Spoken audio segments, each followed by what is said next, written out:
This is an interview for peep-magazine. We're joined with Mick Clarke. Hello.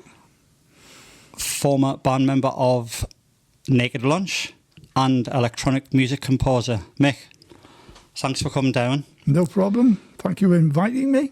We've got so much to cover. Let's get into it.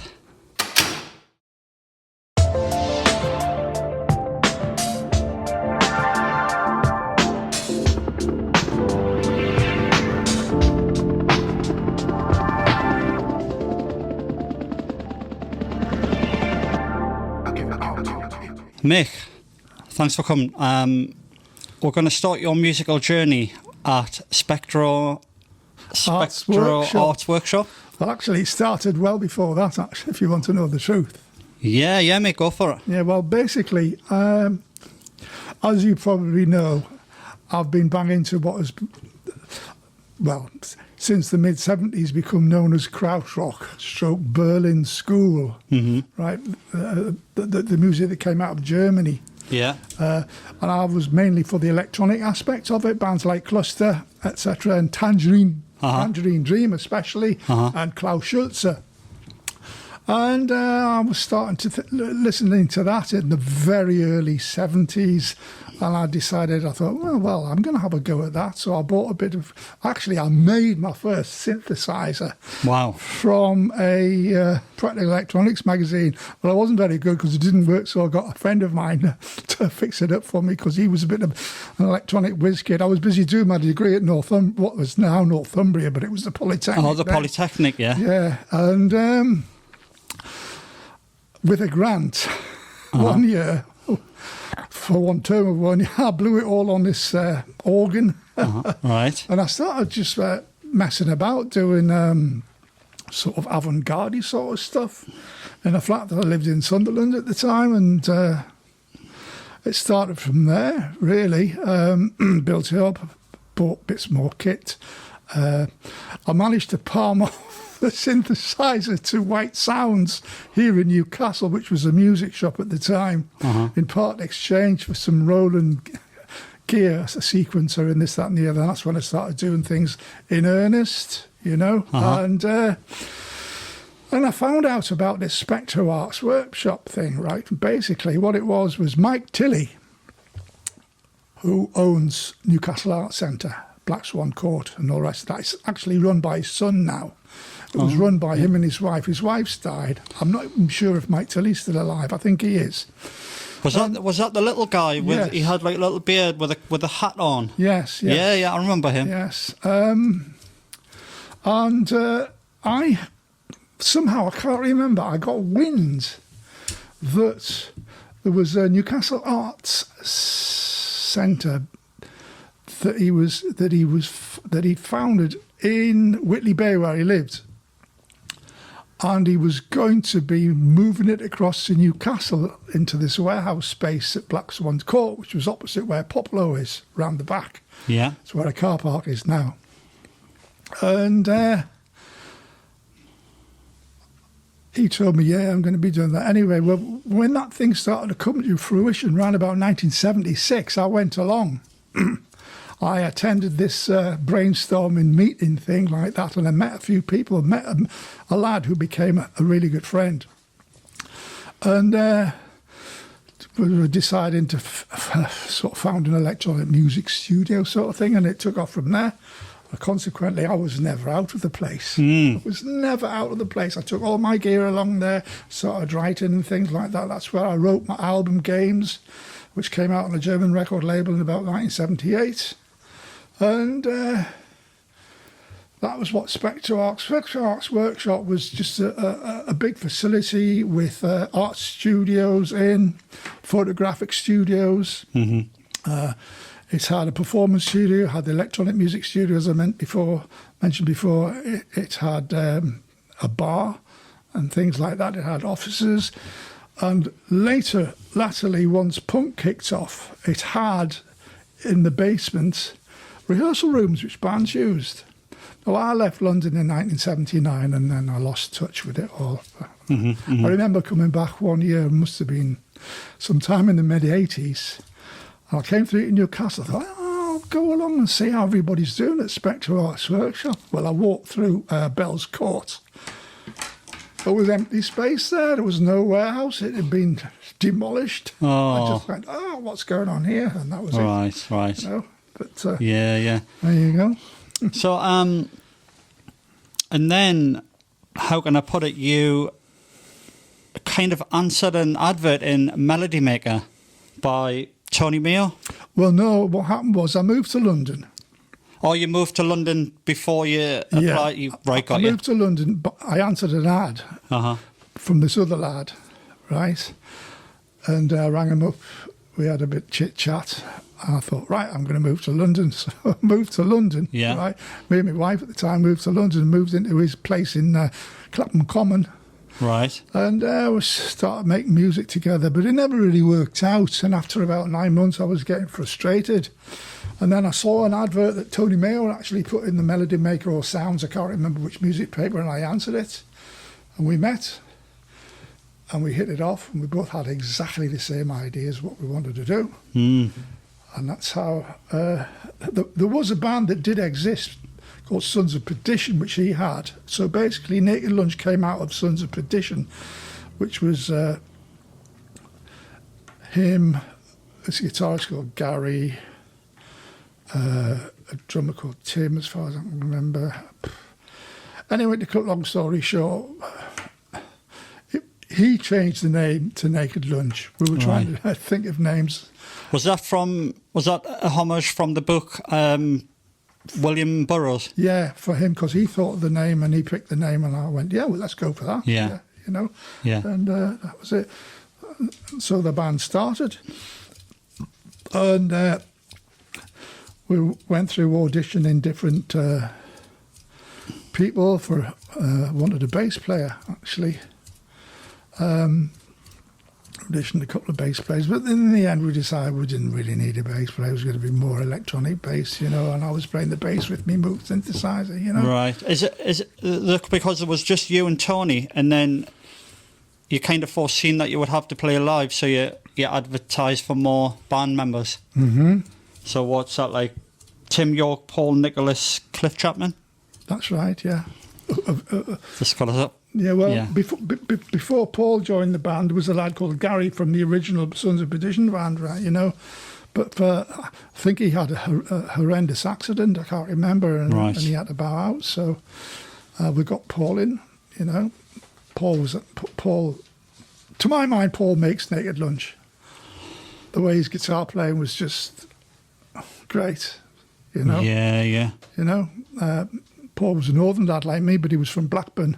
Got you. You know, he still lives in London, does Paul. I still, the last couple of times I've been to London, I've stopped at Paul's. He lives at the Oval. Oh, so you're still friends? You still keep in touch, yeah, right? I'm still really good friends with Tony Mayo and Cliff. Oh, right. Yeah, you know. It's a bit because you always tend to find that when people are in bands and they get all this creative energy comes about, as the years roll on, they either fall out, creative distractions, and people. What you generally find is that people don't speak to each other anymore. But I'm really pleased that you that you're still chatting to the lads and that, you know. Oh yes, I mean Naked Lunch is still going, you know. After Trevor Jackson put one of our B-sides on a compilation album, which was released by K7. Decided we'd have a go again, you know, but because I lived in Newcastle, right, the rest of them lived down there. We did a week's worth of rehearsals and we played a gig at this thing called the Bass 2 Festival, which was a festival in Basildon, you know, and there was other bands on, Blancmange was on, we were on, and there was some other local electronic bands. Were all good. Is it? Am I right in thinking that Naked Lunch was one of the first synth bands in the UK? Yeah. Or an innovator of synthetic music? Yeah. I mean, we all started around at the same time as Depech Mode. Yeah. Matt Johnson was a good friend of Tony Mayo. came from the same Right. part of Essex. Uh-huh. You know, Chigwell, Loughton, Chigwell. You know, they were good friends for sort of before Naked Lunch. You know, so Yeah. Matt was a good bloke. Matt is a good bloke. I haven't seen or spoken to him for years. But, you know. So what was it like? Were all you guys friends like Depech Mode and Soft Cell, and all you guys were kind of going to the same pubs and chatting and making music, or was it clicky like that, or did you not really all speak to each other?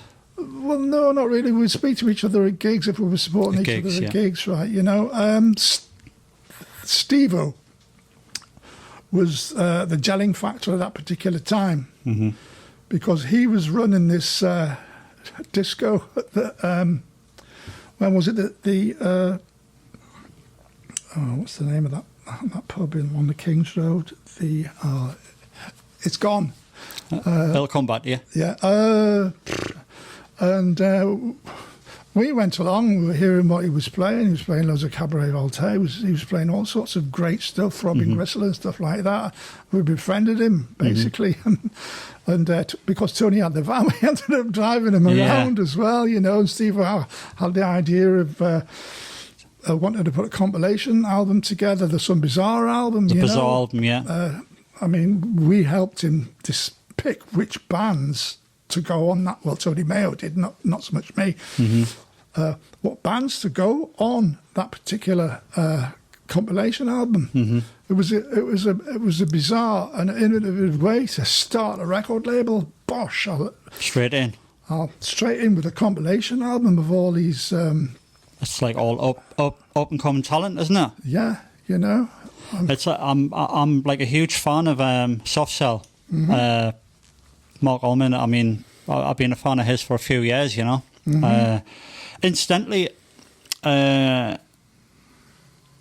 Depech Mode have got a biography called Stripped, and Naked Lunch is quite heavily mentioned in there as being the kind of paving the way for Really? synth music. Yeah. I didn't know that. I Oh, didn't yeah. realise that. I mean, I forget the main guy from Depech Mode, the singer. David Garn. Yeah, he kind of cites you guys as kind of innovators of synth music and paved the way for Depech Mode. Really? So, I did not know that at all. so I thought I would tell you that because Right, yeah. You know. it's kind of worth knowing, isn't it? I mean, I saw Depech Mode in the very early days quite a lot of times, you know, when Vince Clarke was in the band, you know. Yeah. And they'd come on stage with effectively a ghetto blaster, you know, with backing tapes playing off a cassette. And they'd play like... We did the same, except we use a reel-to-reel, my old Akai 4000 DS reel-to-reel at every gigs with the backing tapes on it, because that was the only way we could do it. Because there was no MIDI back then, blah, blah, blah, you know. Yeah. And it was a great way of doing it. Eventually, the tape recorder gave up the ghost, because I had that tape recorder back here for quite a few years before I moved down to London as well, you see. So you were heavily doing gigs with Naked Lunch, and then so what? Not that how did it end, but like your journey with Naked Lunch, how did that come about that you ended up coming back to Newcastle? Oh, well, that's a bit of a long story because, as I say, Naked Lunch gigs all over London and the South East. In actual fact, we gigs all over the UK. We did one big, huge tour supporting Theatre of Hate at the time, and also there was quite a few other bands on this package tour, and it was great. I couldn't go on a few of the gigs because at that particular juncture of time, son was being born. Right. You know? So some gigs I could attend and some gigs I couldn't. Right. You know, because I had to be with my wife, you know. Yeah, of course. But it was a lot of fun. Basically, the band imploded. Some of us regrouped under a different name, We started off under the name of Corps Diplomatique, but that didn't last very long. It only lasted a couple of months, right? And we just thought, that's a shite name, you know? And we changed it to Boyzone. Wow. Boysown, after the magazine. Wow. It was Paul's idea, the guitarist. It was his idea, you know. And we changed tack. We were playing much more funky sort of stuff, you know, Blue Rondo a la Turk type stuff. We were very influenced by that, you know. We gigged all over the place. We advertised for a front person, a vocalist. We settled on the third one. A lad called Jay Payne, a lad from New York, lovely lad, highly talented musician, extremely talented guitarist, could play the drums, was marvellous. And he changed the band. He pulled the band together really well. Jay still lives in London, and he's still a good friend. God. Yeah, sometimes you always need that creative force, that someone who's, you know, getting up in the morning, staying up late at night, and has got that drive. And everyone's creative, but people work creatively in different ways. But it's always got to have that, not so much a leader, but someone who's driving it all the time, you know. So now Tony Mayo continued on with the name Naked Lunch because he registered to himself, bless him, you know, which he could. He registered it with Company House, I believe. I believe so, yes. Yeah. And they continued on with different members, touring all over the place, you know. And I don't actually know what happened as why that particular version of Naked Lunch stopped working. I don't know, right? You know, because we'd lost touch by then, and we rekindled our friendship again after Trevor Jackson released "Slipping Again" on a compilation album. Metal Dance, actually, was the name of the compilation album. And as I say, that was round about 2010, as far as I can remember. And we've been best of friends ever since, still. Good. Tony Mayo is still a best mate. Oh, I'm pleased to hear that. Tony Mayo, if you're watching this, would love to have you on, mate, and having a chat if you can, if you ever come to Newcastle. Contact peep-magazine, thanks. So I'm going to go back a bit. You moved back to Newcastle 1987. Thereabouts. And I just want to ask you what was on your mind then, and I just want to break in what was in the charts at that time. Pump Up the Volume, Respectable, Mel and Kim, It's a Sin, Pet Shop Boys, and Jack Your Body by Steve Silk-Hurley, which was, I wrote down, it was the first UK #1 house music song. All right. So that's absolutely amazing, isn't it? Now, between the implosion of Boyzone, well, to be quite honest, I got sacked from Boyzone, if you want to know the truth, right? But I don't bear any grudges, blah, blah, blah. Do you want to disclose why you got sacked? I have no idea why that. I don't know. Might have been some argument that went on, I can't remember. But it doesn't matter. It doesn't matter at all. Yeah. And I disappeared into a different world then. I disappeared into the West London, Bayswater, Notting Hill world of squat parties, lots of drugs and lots of alcohol. All right. Lethal combos. Yes. You know, and I stopped doing music altogether. I was just leading a completely hedonistic life. Yeah. You know, I mean, I was knocking about with the lads from Colourbox, who two of them went on to do Pump Up the Volume. Oh, wow, all right. Yeah, later on. I don't see them now.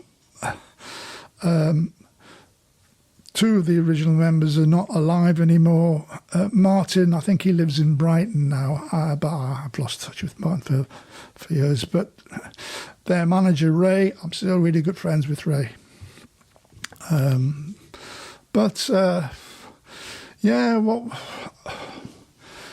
I applied for I was working as a telephone engineer in London all those years, and I applied for a transfer to move back up here to get back to my wife because my marriage had gone tits up by that a few years beforehand. But we got back together and I applied for a transfer. It took 2 years and I got transferred back up here. So I moved back up here.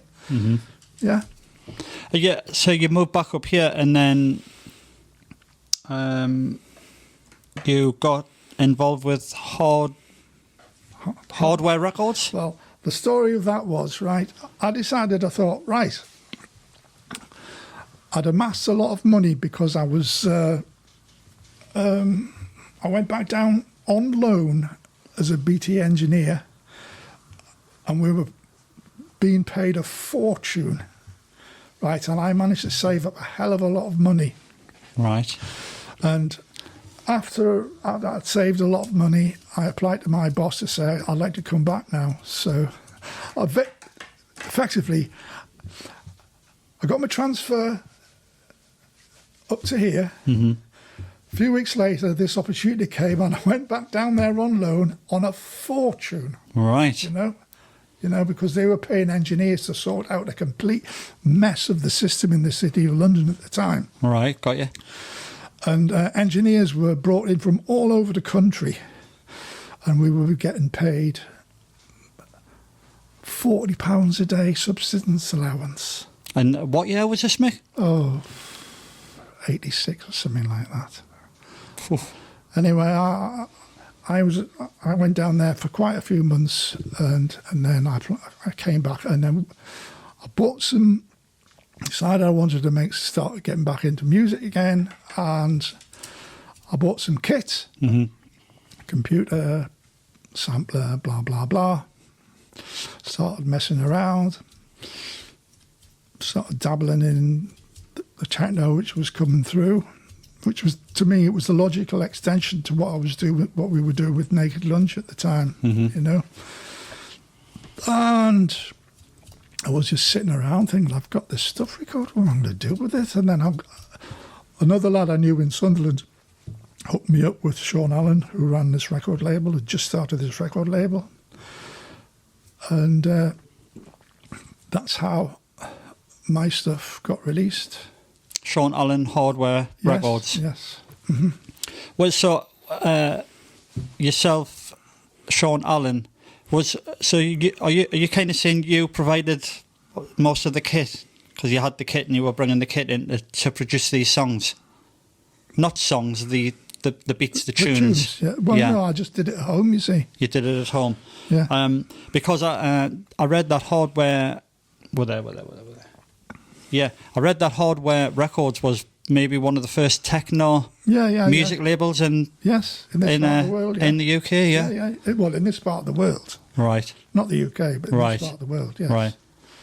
But because I mean, they had not only myself as SR2, they had the PSI division, they had 12 tone. Mick, was the PSI division from 2000 AD?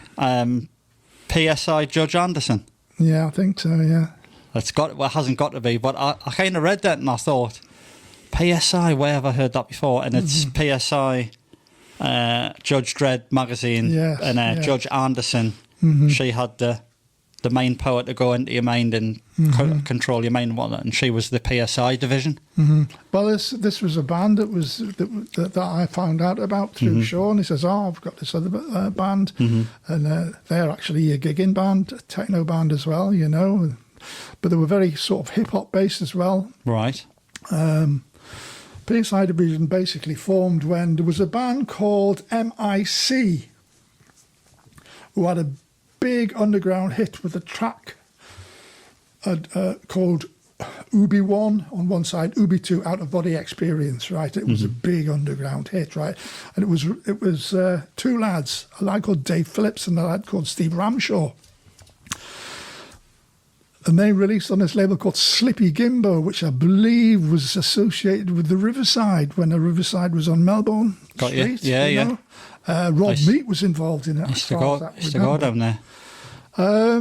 Anyway, MIC, Ramshaw split from Dave Phillips. He carried on as MIC on his own.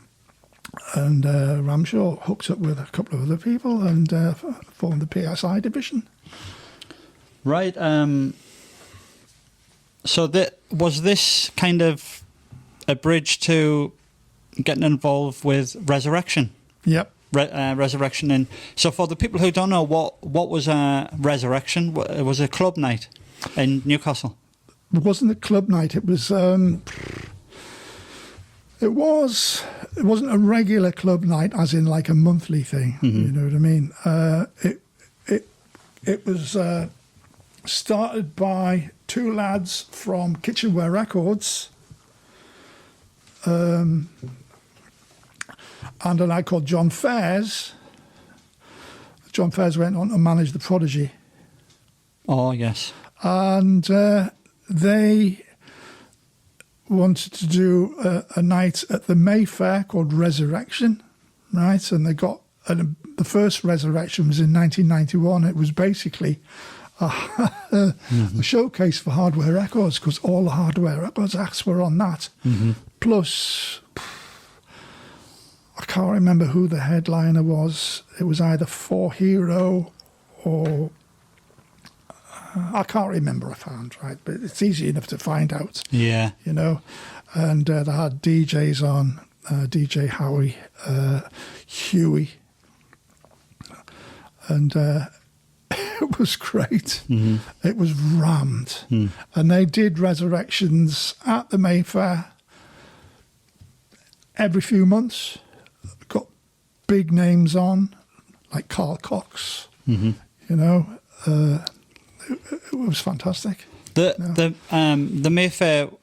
Well, I mean, I remember the Mayfair as this kind of rock night, but was Rezerection just on a different night, and they still had the rock night there? Or? Oh yes, yes. I mean, the Mayfair is run by the Mecca organisation. It was run by the Mecca organisation. It was a Locarno ballroom, basically. Yeah.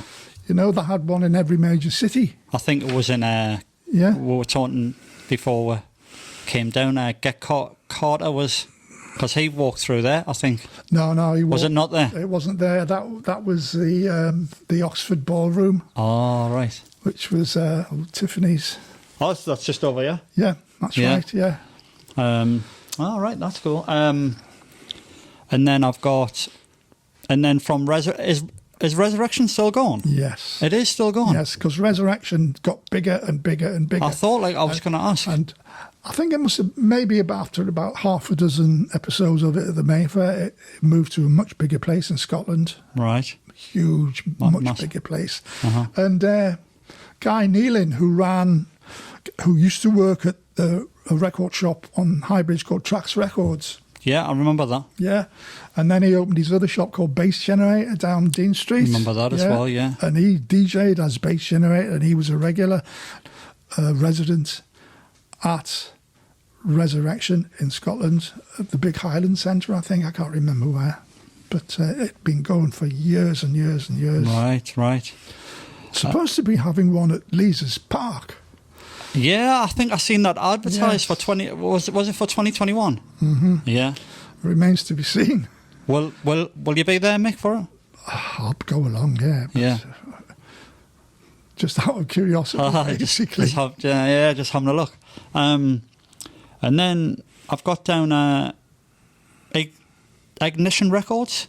Ignition Records, yeah. It was run by another lad called Bill Watson, Blaster. Who was a co-owner of Trax Records at the time, alongside Alex Lowe's. Alex Lowe's will run a Southport Soul Weekender every year, twice a year, as far as I can remember, until the man are born, things like that. Blaster was DJ'd a couple of times, and he had this record label, and called Ignition Records. It was just a small affair, really, and me and Blaster befriended. We became good mates, right? And he said to me, have you heard that KLF tune? It's Grim Up North. I went, yeah, piss-taking bastards, aren't they? He says, let's do one called It's Brill Up North. I says, I tell you what, let's do it, right? So what I did was I virtually copied the backing of the KLFs. It's Grim Up North. And I got a mate of mine who was a club singer, Right. And I think I know where this has gone, yeah. yes, and he provided the lyrics. I says, do it like that. But it's grim up north. They were all mainly towns and villages and places in the northwest, you see. Uh-huh. He did ones all from the northeast and the north and Northumberland and that. Right. And it was going, it's brill up north. It's brill up north. And it was great. I'd like to hear this. I mean, is there anywhere where we can hear this? It's online on YouTube. We'll have to check this out, definitely. Yes. And whereas the KLF at the end of their, it's grim up north, they used a hymn at the end of, I did those feet on ancient times, blah, blah, blah, I can't remember. Mm-hmm. What I did was I found a vocal choir recording of the Bladen Races and I stuck that on the end. Oh, nice. Bladen Races. Yeah. I'm going to have to hear this. I just did it for a laugh, yeah, basically. of course. Moving on, and I know this, I've heard about this radio station, We're FM. Yeah, We're FM, yes. As I'm sure you know this guy, Wayne C. McDonald. Yeah, Wayne. Yeah. Well, we interviewed him last year, and he mentions We're FM, Boogie Bars and Soulfish. Boogie Bass and Soulfish, yes. Boogie Bass and Soulfish. And he actually talks about that, how big it was and how it really captured the attention of the Northeast and a lot of people were tuning in. So he talks quite, he's the place is in high praise when he talks back about it. And I didn't know that you were working there also. So were you working there at the same time or? Obviously, different nights, maybe. Yeah, different nights. Well, what it was, right, it was a bit of a groundbreaking thing for any radio station to do, to have 5 nights a week dedicated from, I think it was between the hours of 7 and midnight, to current dance music, electronic music, right? And it was different show presented by different people each night of the week, you know. We managed to hop onto the Monday night one. Monday night, yeah. Yeah. DJ Howie, who was one of the residents at the Mayfair Rezerections, originally had it, right? But he got sacked off it. Right. And we just jumped in. Me and 2 lads, right? These 2 lads, he doesn't spend, they were the DJs. I didn't DJ then, you know. You're right. But people used to ring in for shout-outs. Oh, cool. Yeah, to the office, right? This girl used to write all the shout-outs down, constantly come into the studio, passing bits of paper with all the list of all the shout-outs. And it was my job to read out all the shout-outs. Big shout-out going to so-and-so at this, that, and the other, blah, blah, blah, blah, this, that, and the other. Yeah, yeah. It was great, you know. They did the DJing, I did the shout-outs. And what was that night called? Elevation? It was Elevation. On a Monday night? On a Monday night. Is We're FM still gone? No. No. Stopped a few years ago? Or? I don't know the story about it. It became Sun FM, and I don't know what happened after that. Right. Now, this one's quite interesting to me because you started Boxed Records. Well, no, basically what it was I hooked up with this lad who was a good mate of Sean Allen's from the Hardware Outlaws thing. He was involved with them in a PR sort of way, of thing. James Todd. And he was a good bloke. He had the gift of the gab as well, you know. Yeah. And we kind of hooked up together and started doing music together. You know, I took voluntary redundancy from BT. It took a lot of money. And we started a studio basically down the road from here in Carlisle Square. Is that what World Heads is? Just down there behind the fire station? Yeah. It's just down there, isn't it? Yeah. Well, World Headquarters is? Well, headquarters is down there. It's in the East British India House is the whole name of that building. That's right, yeah. The whole building's called British India House. Tom's got that now, hasn't he? Yeah, he moved world headquarters from Marlborough Crescent to there quite a few years ago. Yeah. But I mean, there's lots of businesses and there's a gym and all sorts there. Oh, so you were in that building? Yeah, basically what happened was Lindisfarne had their recording studio up there. Right, got you. You know? And we knew Ray Laidlaw. Ray Laidlaw, rather, sorry. And we were looking for a place to set up our studio, and he said, "Oh, I've got a spare room at the back. You can rent if you want." Right. So we bunked in loads of synthesizers in there. Yeah, cool. And started making tunes and stuff there. And basically, James come up with this idea along with Rob Cameron, who was part of Shindig at the time. When Shindig was in the building underneath here, basically. Oh, wow. You know, on a Thursday night. And he said, we'll tape your DJs, knock up some cassettes, and you can flog them behind the bar. You know, you keep half of it, we'll keep half of it, and we can pay our rent to Ray. That's how it started. Right. That's how it started, and it took off, and we just started making more tapes. Wow. You know, and we just bought a load of second-hand cassette recorders and stuck them in a vocal booth in the corner of the room that we rented. So, was this with Andy Horsfield?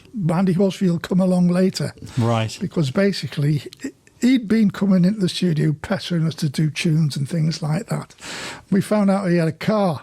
And we thought, oh, let's get him in because he's got a motor and he can drive quite handy, tapes around, you know, and that's how it happens. Are we talking physical cassette tapes? Yeah. Wow. I mean, it's kind of... was quite weird to read that. That was, you know, like getting tapes getting chucked about. Oh, yeah. No, I mean, the DJs didn't know we were taping them. You know, right. It was all done because, well, it's set up, you know, because I take my DAT machine into the club sort of early on, right, to get it all set up. Plugged into the mixing desk, etc., etc. And then when I had it set up so that it was in record mode, right, but the power was off. It was switched on in record mode, but the power was off at the plug in the wall, right? Right. So when the DJ comes into play, right, I'll just surreptitiously walk over and just click a power switch on the wall. That machine automatically starts recording it and just walk away. Cool.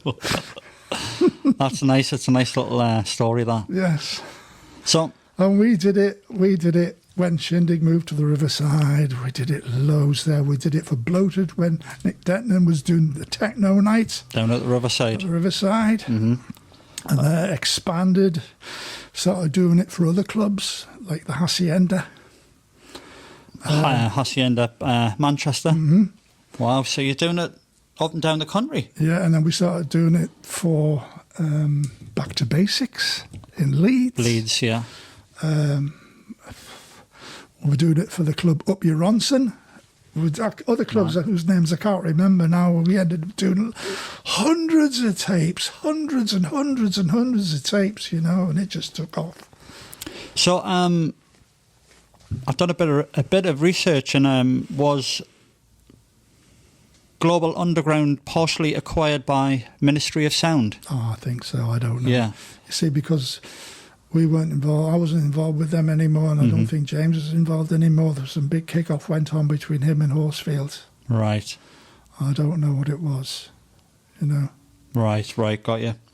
Yeah, I mean, it's cool to hear that, because the Shindig, I mean, everyone's heard of the Shindig. It's just so cool that you were doing that all these years ago. You know, it's like nice to hear that. Yeah, you know, because we were really good friends with Scott and Scooby and Jim Maudsley and Rob Cameron, you know, because Jim was involved with Shindig as well, you know. It became big, you know, and every week we would do the tapes for them, you know. Box tapes. I mean, I quite like the word boxed tapes. I mean, we've all got box tapes, you know. Yeah. Well, I had a load of them once upon a time, but it's just I wish I still had half of them, because I mean, I had a massive collection of just tapes. You know what I mean? I've still got a few, but I've got loads of them. obviously not to rival your collection. I've got loads of the tapes that we did. Some of them I haven't got anymore. Right? Yeah. I'll tell you one little interesting story. Yeah, right? go for it. I think it was a bloated, I can't remember. And Richie Horton was on. I was taping Richie Horton, right? I taped him in the usual way, the surreptitious, Yeah.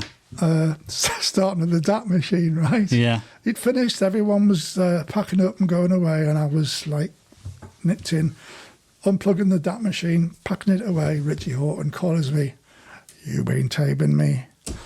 Oh, Yes. He disappears. it's a fair cop. Talks to Jim Morsley. Jim comes up to me, he goes, "Mick, give him the DAT." I just went, I'd hand over the DAT to Richie Horton. Oh. You win a few. Yeah, of course. Just when I hear that, I think of this hip hop tune years ago, and the guy was like, "Dat, everything dat." It's just like, what does that like stand for again? Digital audio tape. Oh, right, got you. We're into digital monkeys. Yeah, well, what happened was, after I started working with James, because by that time we were based in Black Swan itself, in the building at the back, you know. Yeah. And there used to be a studio there called Projects UK, which had been defunct for quite a while. And we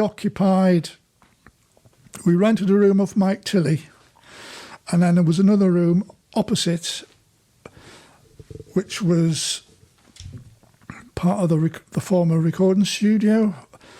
And next to that, there was the vocal booth of that former recording studio. It was a massive vocal booth, about half the size of this room, I'd say. All right. You know, me and James set up our studio in there. Wow. You know, we did loads of tunes there. So when you're making your tunes, because you've obviously been doing this a few years now, what's your inspiration for making the tunes? Like, where do you get the inspiration from? It could be anything. It could be from hearing another tune. It could be from an idea floating around in my head. Mm-hmm. There's anything really. Is there anything out? It could be a beat which I've heard. Yeah. Is there anything out now that you're kind of inspired by, or like the sound of, maybe that some bands are doing now?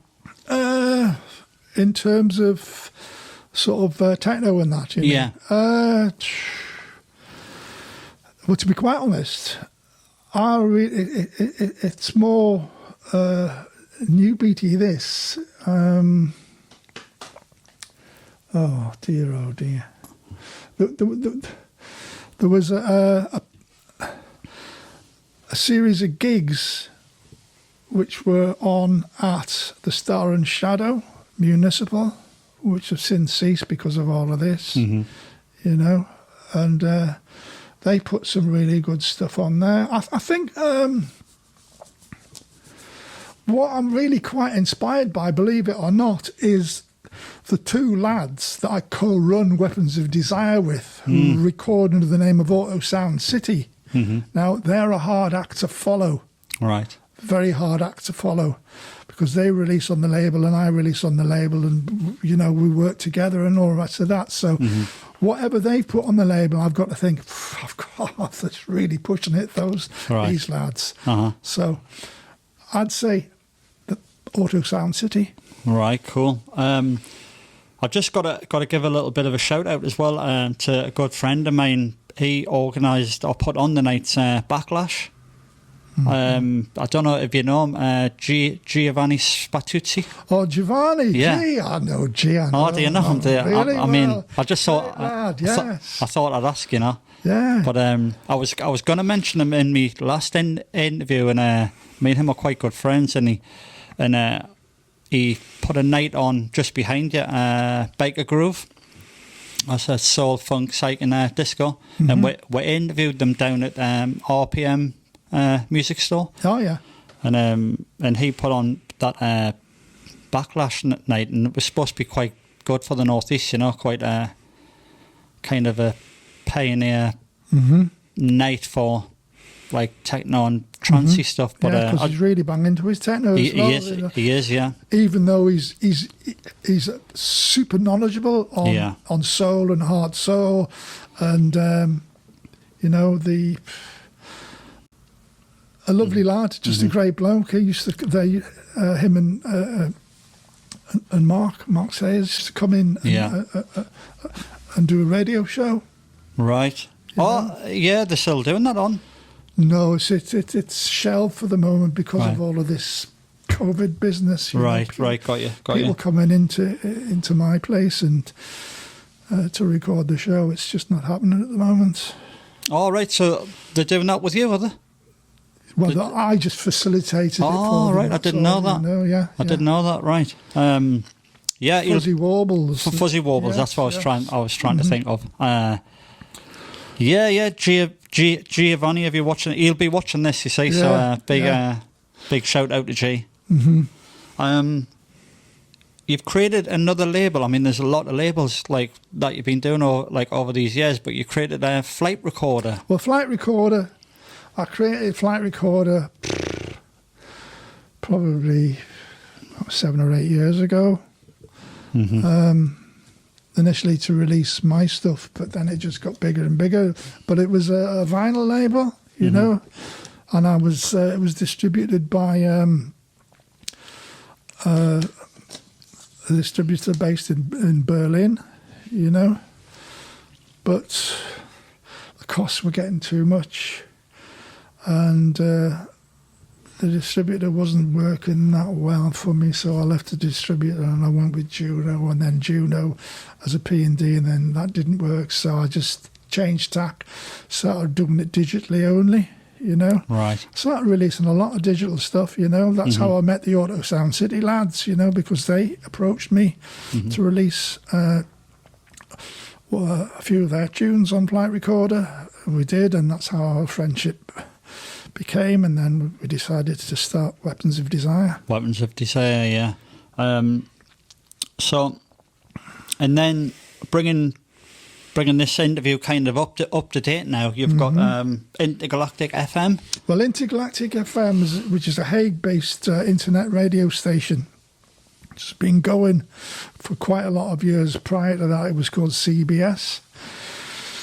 And I approached them via a friend of mine, Route 66, who lives in Amsterdam, with a view to doing a krautrock radio show. Right. I think this was 2012. And he put me in touch with the boss, IF, Interference, as he calls himself, IF. Right. And he said, sounds like music to my ears. Right, this is what you do. Bosh, bosh, bosh, bosh, bosh. Broadcast it for home using this software, using that, blah, blah, blah. So I started doing it that way. And I was doing it with Phipps. You remember, you know Phipps? Phipps? Richard Phipps. Phipps was part of the Road to Rimini crew. Oh, I've heard of that, but I probably know him. But yeah, I bet I do know him because the name does ring a bell. He was a big krautrock fan like me, and we rekindled our friendship quite by chance in North Bar when I was playing some krautrock tune. Right. When I was DJing there. North Bar? Was that? North Bar, the former ticket office at Central Station. Oh, yes, got you. It became Xerox. Yes. I don't know what's going on with that place anymore. And I DJed, it was Skev's Bar at the time, and I DJed there for years, you know, and we started our friendship, and we decided, let's do some krautrock-wise in the town, you know. So we did, and then this opportunity came up on Intergalactic FM, and I've been doing it ever since. Wow. Phipps bowed out 2 or 3 years ago for personal reasons. Phipps was the brains behind Road to Rimini. Road to Rimini. That definitely Road rings to a bell. Rimini, by far the best club night that ever occurred in dance music in Newcastle. Right. Where was that based? At the North Bar? No, it was in the Star and Shadow. When the Star and Shadow was opposite the Tanners. Opposite the Tanners, yeah. Yes. Road to Rimini was amazing. Right. Absolutely astounding. Really? You know, the visuals they had on. The artists they had on was just second to none. I know, for Phipps has told me this. He said, the hacker has just come over on spec as a punter from Grenoble in France to go to a night just as a punter. Wow. That's how good it was. Right. And it was right on the doorstep. Yeah. I don't think I ever went. I've definitely heard of it, but it was amazing. I'm just thinking, why wasn't I there? Something must have came up, Mick, you know, something. It was amazing, you know. Uh-huh. I mean, Mike McHugh was one of the people involved in it. There was about half a dozen of them all together, right? You know, Mike McHugh was involved heavily as the programmer at the Star and Shadow where it is now, you know, on Warwick Street. He knows his stuff, Mike McHugh. Right. Yeah. Yeah, I mean, the last time I was at the Star and Shadow was Baker Grove. There's a poster just behind you. Baker Grove, yeah. And then Giovanni Spatuzzi, Jelly Gels, Mr. Sears, Ads Mandela, Alex Johnson. And then, strangely enough, if you look at the bottom right, there's a little kid on a Tomahawk bike. I know who that's is. Damon. That's Damon, isn't Yeah. it? Because he said to me, he says, yeah, that's Damon when I was a kid. Bless him. Bless him. Yeah. Oh, he's great, Damon. Big shout out to Damon if he'll be watching this as well. I haven't seen him for a long time. Lovely lad. I love him to bits. I mean, we all used to go drinking in the Forth. I mean, it was like special times, you know, as we were chatting on the way here, Mick. You know, everyone used to meet in the Forth and then maybe later on meet in Poplar. And it's those times are kind of gone now, you know. Yeah. Things kind of move on, and but it was like a golden age of. I feel like a golden age of what people were doing in the northeast. You know, like in Newcastle on a Friday night, and then when it was all ending up, we used to go to World Headquarters like every Friday, on the Saturday without fail, every week without fail, and I think I must have done that. Well, I worked in towns, and I reckon I must have done that for a good 7 years, every weekend. But good times. I know. Yeah, and then I wanted to talk about Iron Blue. Yeah. Is that all part of Intergalactic FM? It's a completely different entity. It was just a production name for myself. Right. No, I don't use any other production name. I just use that. It's a play on the words Iron Brew. Yes. You know, I was just sitting thinking about something, and I thought, Iron Blue, Iron Blue. Right. It's just stuck, and I just use it. You know. So what's doesn't mean anything. What's Iron Blue? Is it a series of tunes that you're creating for your own label? It's just a series. It's just what my production name. They get released on lots of different labels. Right, you know? right. So we're we've kind of brought up to date now, or is it other things, other sidelines you're involved in, or anything else you'd like to tell me about? Well. Dealing with sort of the present now, and dealing with Intergalactic FM and my broadcasts on that's the only DJing that there is at the moment. Intergalactic FM is now more TV based. It has radio streams and it has TV streams. Yeah. I broadcast on IFM as a TV stream using the OBS software. Oh, yes. And sometimes I use a camera so you can see me ugly mush. Mm-hmm. So most times I don't. When I first started doing it, you see in the decks, you see me playing the tunes. But to my mind, there's nothing more boring than watching someone putting records on a turntable and playing them. Mm-hmm, You've got to have something else. So I made my own sort of visuals for it. I made my own visuals for the Radio Oscillations show, which is up to 301 now, which is the krautrock one. Mm-hmm. And the Subspace Watusi, I made my own visuals for that, which is plays while I stream into it. Mm-hmm. It's all live streaming into it. Right, got it's you. live, Mm-hmm. So you don't see me, you see the visual that I've created for it. Right. Subspace Watusi are techno mixes, techno electro mixes. Basically, I get sent a lot of promos, and it would be rude not to use them. So I do a mix once a month, Subspace Watusi, as I call it, using the promos that I receive. So the promos I get from record labels get an outing, and I let the record labels know I've played that release. It's all pushing other people's music, helping other people as well, helping labels along, etc. I push an awful lot of Weapons of Desire stuff now. Mm-hmm. We've just got a new release out on pre-sale today, and I've been pushing that for the last 2 months. Right. On the Subspace Watusi. Other DJs have been doing it on their radio shows, not on Intergalactic FM, but on the respective radio stations that they do it on, Mm-hmm. Mm-hmm. Whether it be internet radio stations or whether it be DAB radio stations as well, like Rinse FM. Right.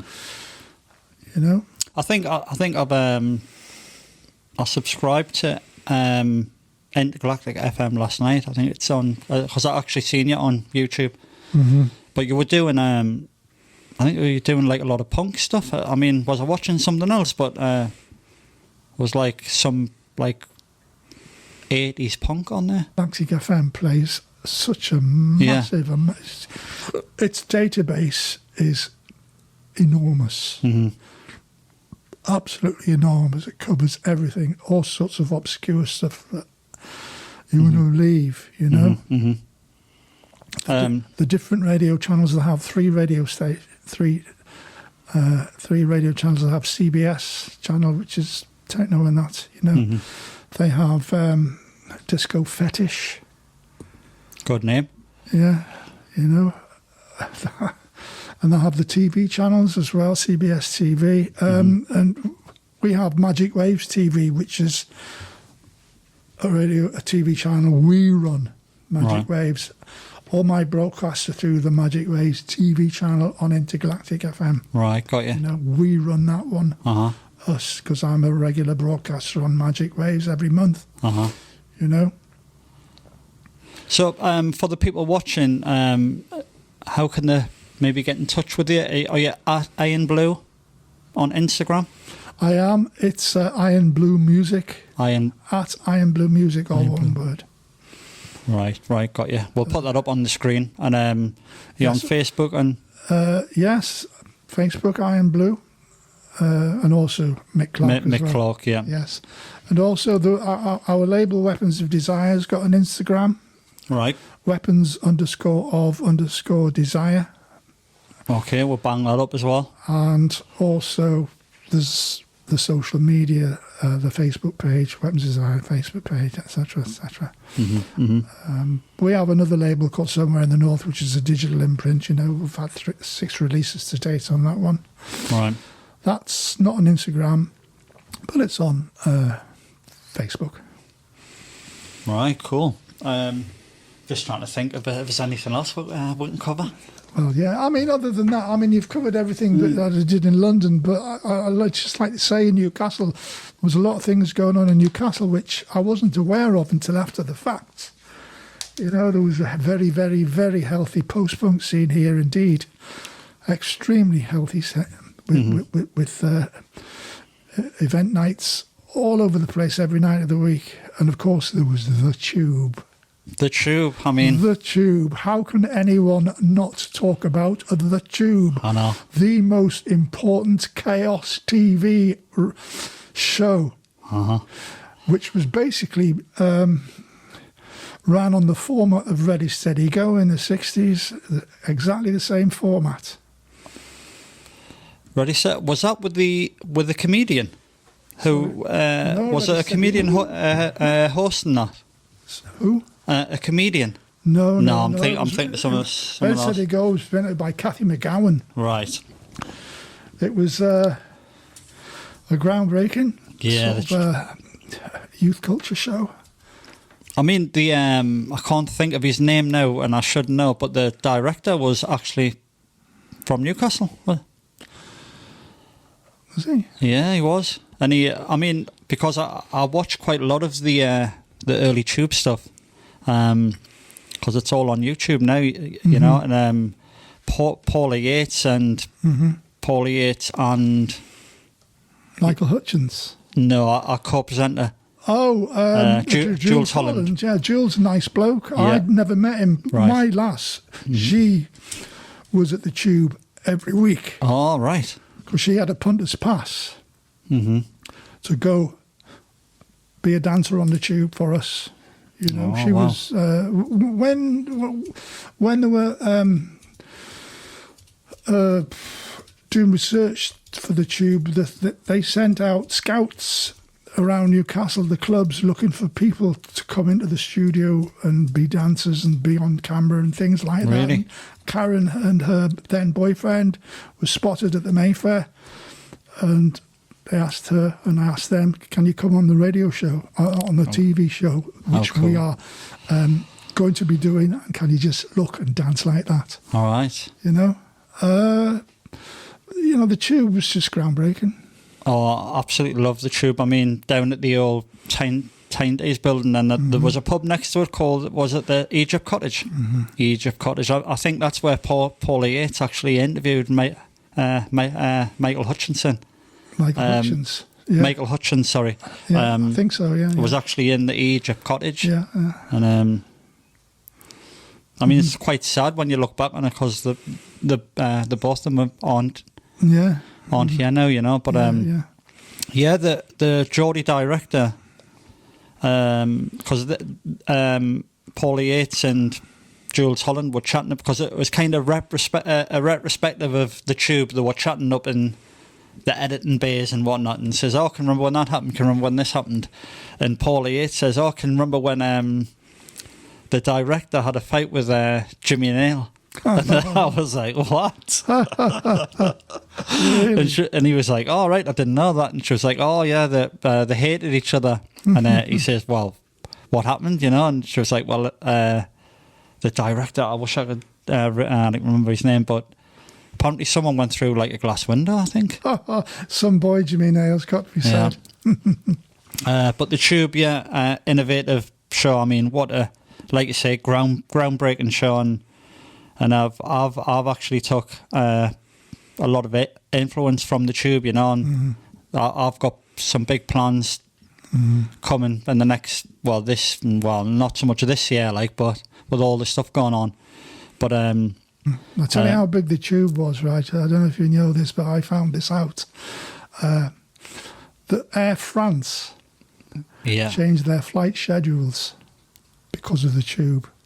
Right. Because lots of people from Europe wanted to come to go to the Tube, so they changed their flight schedules for that. Wow. Yeah, that's how big it was. I mean, when they started the Tube as well, the director, some of the producers and whatnot, and the backers said that it's never going to work, you know, because the artists who are popular for that day are never going to come to Newcastle. Well, look who they got. Yes, exactly. It was like a who's who. Exactly. You know what I mean? So, and then there was not just sort of musical artists, but, you know, Vic and Bob, people like that, all sorts. You know. Yeah. So it is Brill up north. It's not Grim up north. No, yeah.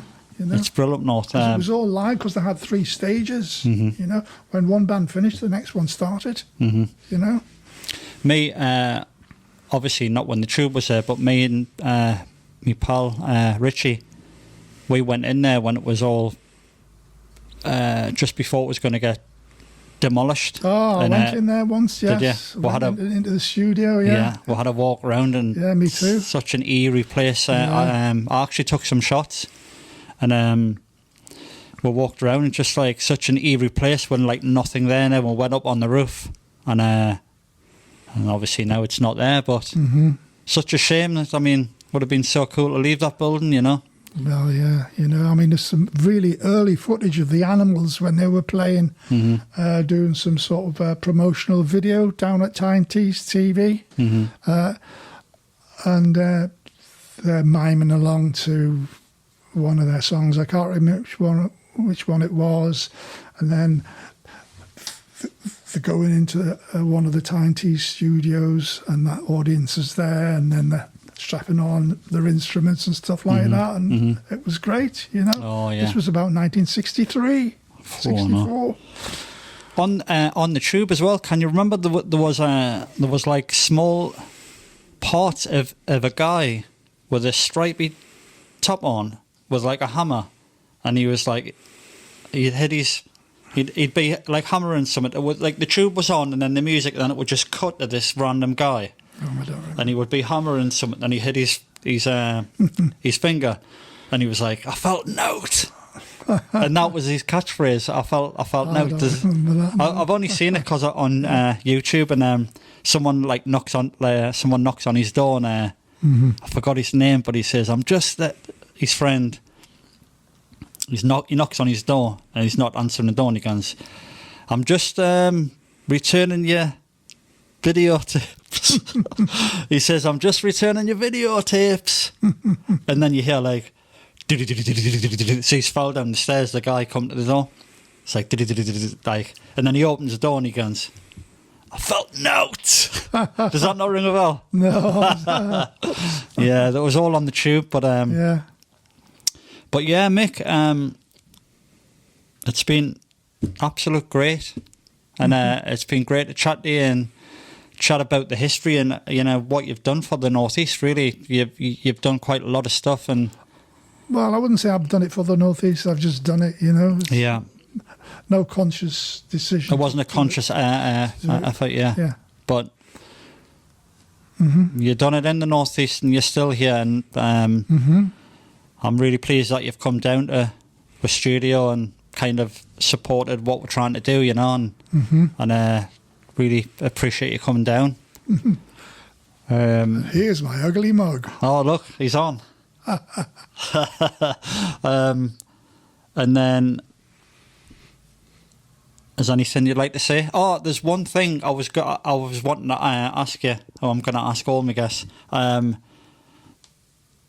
There's a young Mick Clarke in his early teens. He's lying on his bed. He's looking at his wall. What posters have you got on your wall? Frank Zappa. Mick, thanks. Thanks for coming down, mate. Cheers. You're welcome. Thanks a lot. Boom, that's a wrap. For contributions, interviews, events, you can contact us at contact@peep-magazine.co.uk. Our latest Peep Magazine escapism issue is now on sale via our website www.peep.ltd.